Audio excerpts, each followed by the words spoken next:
प्रभु अपना कोई काम करना चाहता है तो किसी एक व्यक्ति विशेष को भेज देता है और उससे अपना काम लेता है। और वो व्यक्ति विशेष कुछ और नहीं होते, वो हमारे तरह ही खाते पीते उठते बैठते चलते फिरते इंसान के रूप में होते और कुछ उनका नया तरीका नहीं होता। लेकिन वो क्योंकि प्रभु का काम करने के लिए आते हैं तो प्रभु से जो संदेश लेकर आए हैं और हम सबके लिए आए हैं, वो महापुरुष कहलाते हैं। यहाँ पर वही एक व्यक्ति विशेष, क्योंकि हमारे जैसे हैं ना, तो व्यक्ति विशेष की बात आ गई। वो विशेष व्यक्ति में होते हैं और वो महापुरुषों के रूप में धरती पर आते हैं और हम मानव के कल्याण के लिए, मानव का कल्याण, जैसा कि हम सब जानते हैं कि हमारा इस दुनिया में हमारे सब कुछ तो हमको मिल गया, सारा सब कुछ मिल गया, किसी चीज की कोई कमी नहीं महसूस होती है। यहाँ पर माता पिता पत्नी बच्चे जमीन जायदाद सब कुछ मिल, सारी सुख सुविधाएं मिल गई, प्रभु ने बख्शी, क्योंकि उसने अपने जैसा बना करके यहाँ दुनिया में भेजा। तो प्रभु ने बख्शी, हमको सब कुछ मिला और सब कुछ मिलते हुए सब कुछ होते हुए हम सुखी नहीं। किसी से भी बात करें, चाहे वो छोटा से छोटा आदमी हो, गरीब से गरीब इंसान हो, या टाटा बिरला संघानिया की बात करें अगर, तो उनको भी सुख नहीं, चैन नहीं है। जिस प्रकार हम लोग खाना खा लेते हैं बैठ के, सारा सब कुछ उनको नहीं नसीब होता। तो कहाँ पर कमी रह गई? कुछ तो कमी रह गई कि सब कुछ होते हुए हमारे पास कौन सी कमी है?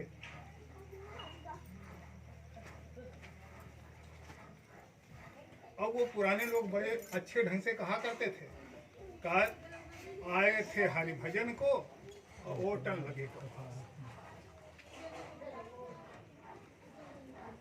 तो हम यहाँ दुनिया में आए तो किस लिए आए? इसलिए आए कि हम भी खाएं पिए, शादी ब्याह, बीवी बच्चे और मरे जाए। ऐसा तो नहीं। इतना ही होता तो परमात्मा ने 84 लाख योनियां बनाई और ये हक जो आज हम सब बरत रहे हैं, ये हक सबको दे दिया। पशुओं को भी, पक्षियों को भी, उनके भी बच्चे होते हैं, अंडे होते हैं, वो भी अपने बच्चों को बड़ा करते हैं, वो भी सब कुछ करते हैं। पशु भी वही काम करते हैं। जब सारे ही वही काम करते हैं तो फिर विचार करें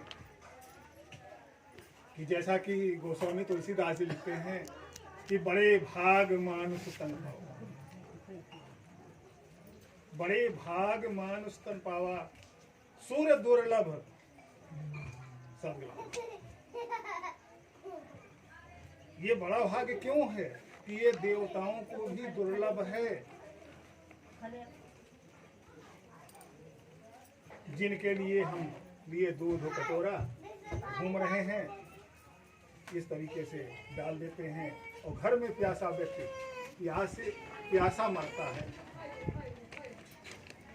और हम वहां ले चलते।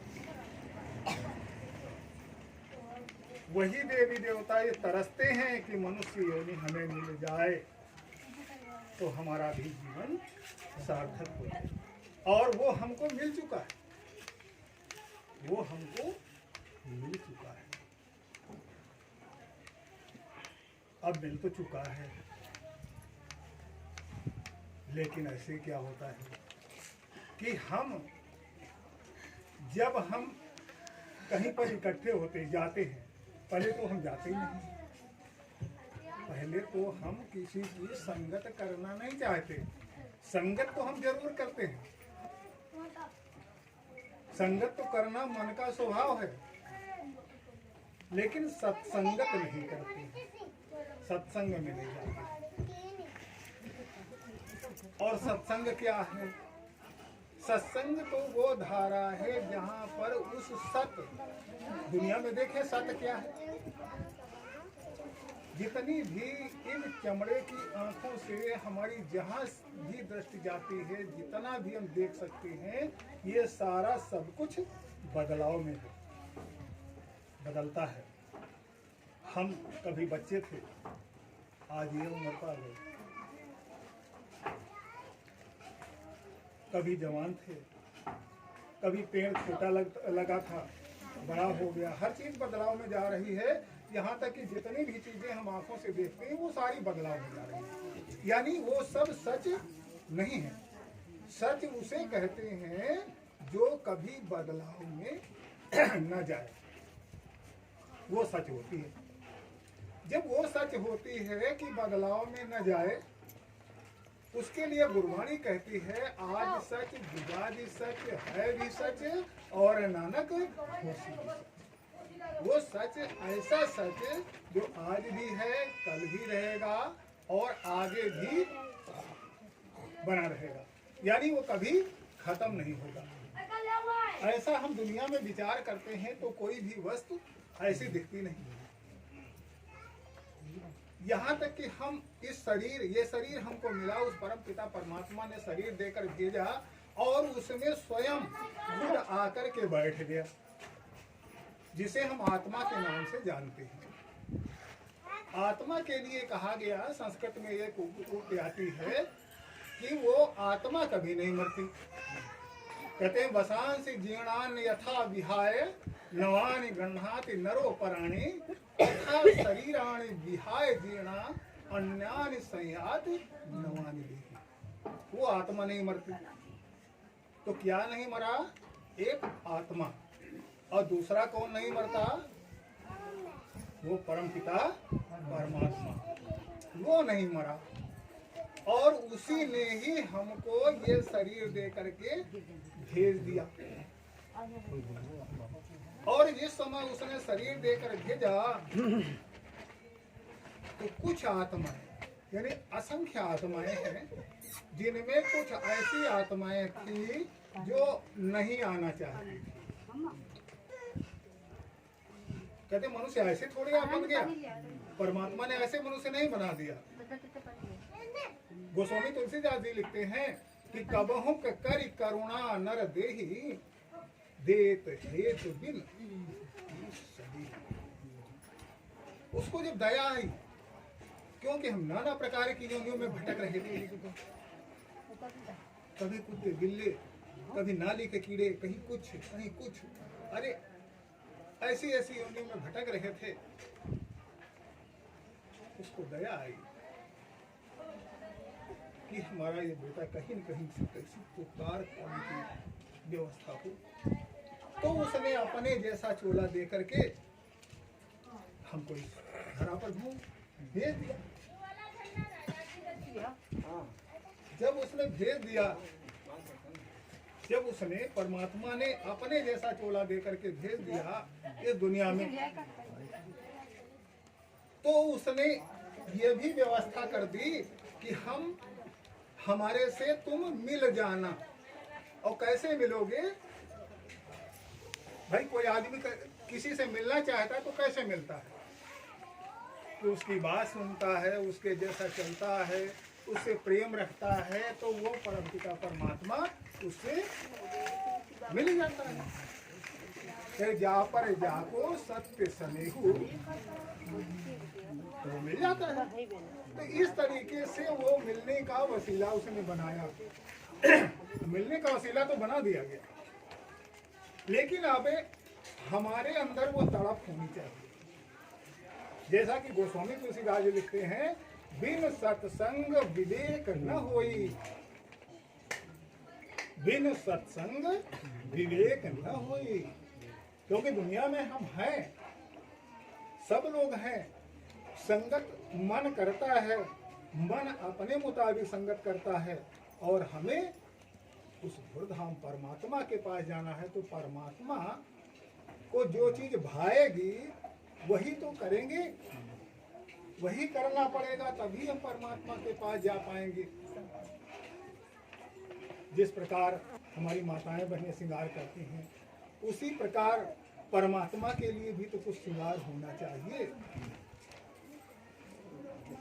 तुलसी साहब हाथ रसवाले लिखते हैं कि तुलसी या संसार में 5 रत्न है सार, साध संग, सतगुरु शरण, दया और दीन। ये 5 सूत्र बताए गए कि अगर हमारे पास हम इन सूत्रों को लेकर चलेंगे, साध संग।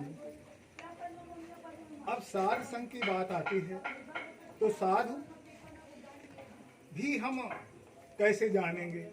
अगर कोई, जैसे दादा ने हमारे जटा बड़े बनाए, तो कोई जरूरी नहीं कि दादा साधु हैं। दादा ने अगर लाल कपड़े पहन लिए, कोई जरूरी नहीं। ये साधना में मस्त रहे, हमेशा वो साधना में मस्त रहे। साधना उस परम पिता परमात्मा की साधना में अगर मस्त है, उसका नाम साध संग। जब उसका हम संग करेंगे तो क्या होगा? जब वो साधना में मस्त है तो हमको क्या करेगा? हमको भी साधना में ही तो लगाएगा, हमें भी वो साधना में लगा देगा। तो इसलिए कहते हैं कि बिन सत्संग विवेक न हो। अगर हम उस साध के साथ लगते हैं तो हमारे अंदर विवेक उत्पन्न होगा, और जब विवेक उत्पन्न होगा तो हम सदगुरु को ढूंढेंगे। सदगुरु शरण दूसरा नंबर में आता है कि हम सदगुरु को ढूंढेंगे। अब गुरु और सदगुरु, जब बात आती है गुरु की, तो गुरुओं से तो दुनिया भरी पड़ी है, हम सभी जानते हैं। कहीं भी एक छोटा सा मिट्टी का भी डेला उठाएं आप, तो उसके नीचे से गुरु बोलता है। चेला बनने के लिए कोई तैयार नहीं, कोई किसी की बात सुनना नहीं चाहता, और जब बात सुनेगा नहीं तो चेला कैसे बनेगा? हर कोई अपनी बात कहना चाहता है।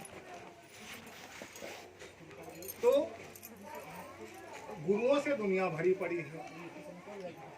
ऐसा गुरु ना हो भाई, क्योंकि गली गली में गुरु विराजे, अचेलो कंठी ले, हम नरक जाओ चाहे स्वर्ग का। तो भैया उस बात को ऐसा नहीं होना चाहिए। इसलिए कहा कि सतगुरु, साध संग, सतगुरु शरण। सदगुरु की बात आती है, कहते हैं जाके दर्शन साहिब दर से अनहद पद पर साधो सो सतगुरु। ऐसा सदगुरु जिसके दर्शन मात्र से वो हमें आत्मदर्शन हो जाए, और आत्मदर्शन से उस परमात्मा का दर्शन हो जाए। गुरु अपने आप से नहीं जोड़ता, क्योंकि गुरु अपने आप से नहीं जोड़ता। संत खुदा नहीं होते, मगर वो खुदा से जुदा नहीं होते। उनका एक हाथ प्रभु की बादशाहत में होता है और दूसरा हाथ शिष्य के सर पर होता है। तो सदगुरु शरण, और जब हम सदगुरु की शरण में पहुंचते हैं तो वो हमको युक्ति बता देता है। कौन सी युक्ति बताता है? कि हमारे अंदर दयालुता हो, हमारे अंदर विनम्रता हो और हम परोपकार में अपने समय को परोपकार में लगाएं। इतनी बातें बता देता है और इतनी बातें बताने के लिए सद्गुरु का होना बहुत जरूरी है। वैसे तो हम सब जानते हैं हमारे इस दुनिया में जहाँ भी जाए स्कूल कॉलेज सब शिक्षा ही तो देती हैं। इंजीनियर बनाए जाते हैं, डॉक्टर बनाए जाते हैं, लेकिन कहीं भी मानवता का पाठ नहीं पढ़ाया जाता, इंसानियत नहीं पढ़ाया। महाराज कृपाल सिंह जी कहा करते थे कि इंसान का बनना ही मुश्किल है और परमात्मा का पाना कोई मुश्किल काम नहीं। अगर वो इंसान बन जाए तो परमात्मा का काम पाना कोई मुश्किल काम नहीं। तो आज हम लोग ऐसे मिशन के उसमें बैठे हैं जो एक संतों का मिशन है और यहाँ से जो कुछ बात कही जाती है वो संतों की बात कही जाती है और संत ही हमारी नौका को पार करने वाले हैं। लेकिन पार कब करेंगे? कहते नाव मिली केवट नहीं, कैसे उतरे पार, कैसे उतरे पार, पथिक विश्वास न आवे, लगे नहीं बैराग, यार कैसे तो पावे।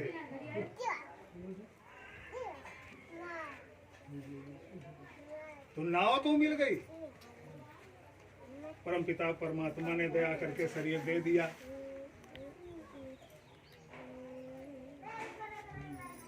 केवट नहीं, केवट भी मिल गया। अब हमें भरोसा करने की जरूरत है, उसकी गरिमा, उसका सद्गुरु है तो उसकी बात, उसके नियमों पर चलना, उसकी बात को मानना। कहते हैं दिल शिकस्ता है कि तो क्या पांव उठाओ तो सही। अगर हम नहीं चल सकते हैं 100% तो हम 1% भी अगर चलना शुरू कर देंगे, जैसा कि बाबा सावन सिंह जी महाराज कहते हैं कि लाशें ढोकर किसे ले जाना है, जो चल रहे हैं तो उनको तो पकड़ के ले जाया जा सकता है, लाशें किसको ढोना, जो मुर्दा जैसे पड़े हैं उनको कौन ले जाएगा। तो महाराज जी ने दया करी, हम सबको आश्वासन दिया, क्या कहा, एक जन्म नहीं तो 4 जन्म में तो ले ही जाएंगे।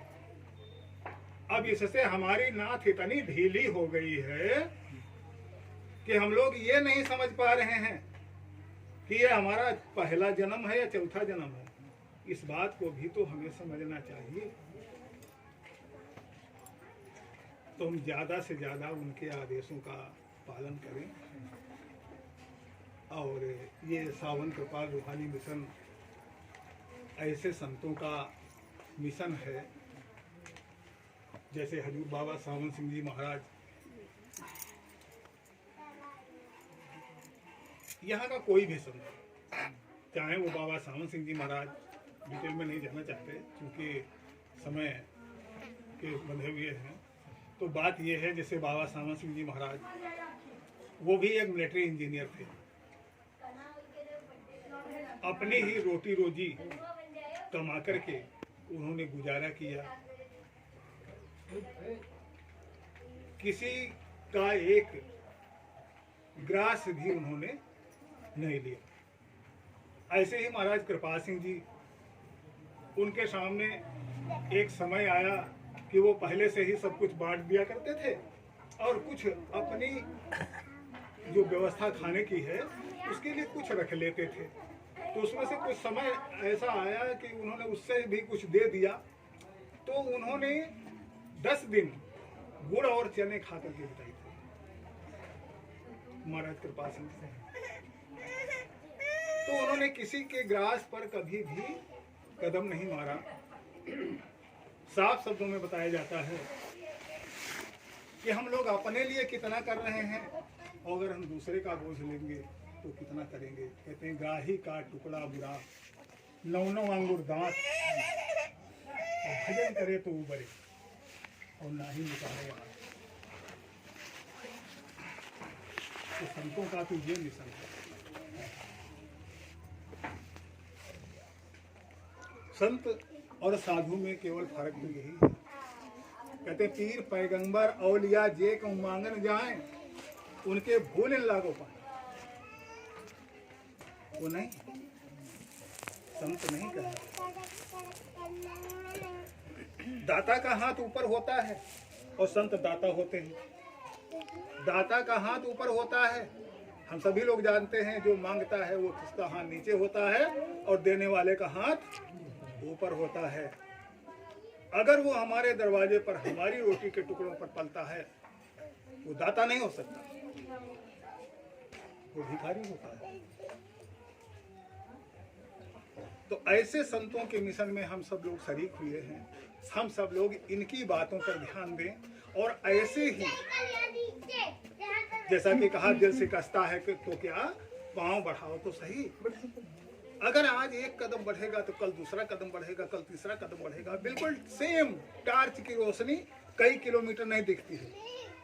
टार्च की रोशनी अगर 2 मीटर लगती है तो जब 2 मीटर आप चल जाएंगे तो फिर 2 मीटर और आगे रास्ता दे देगी, रोशनी मिल जाएगी। फिर आप 2 मीटर चलेंगे तो फिर रास्ता दे देगी, पूरी मंजिल तय करा देगी। लेकिन टार्च की रोशनी किलोमीटर रोशनी नहीं देती। लेकिन जब हम चलना शुरू करते हैं तो वो हमें रोशनी देती जाती है और हम अपने मंजिले मकसूद पर पहुंच जाते हैं। इन्हीं शब्दों के साथ हम अपनी बात को विराम देते हैं भैया। और जो भी यहाँ पर बात बताई जाएगी वो संतों की बात होती है। और संत को आप यही माने, बार बार ये कहना पड़ता कि संत खुदा तो नहीं होते शरीर में रहते हुए, लेकिन वो प्रभु रूप होते हैं। और यहाँ से जो भी बात कही जाती है प्रभु की बात कही जाती है। उस बात को हम ध्यान दें। और इसके अलावा ये चाहे किसी भी गले से आ रही है, इस समय हम बात कर रहे हैं, इस समय कोई और भैया बात करेगा, कोई और बात करेगा। अगर कोई भी बात करता है तो उस बात को सुने हम और उसके चेहरे पर न जाए, क्योंकि ये चेहरे तो हमारे बदल जाते हैं। आईना वही रहता है, चेहरे बदल जाते हैं। तो वो शब्द परमात्मा का जो मिल रहा है हम सबके लिए महत्वपूर्ण है। उनकी बात को सुने। धन सावन, धन कृपाल, धन दर्शन, धन राजेंद्र, मास्टर साहब।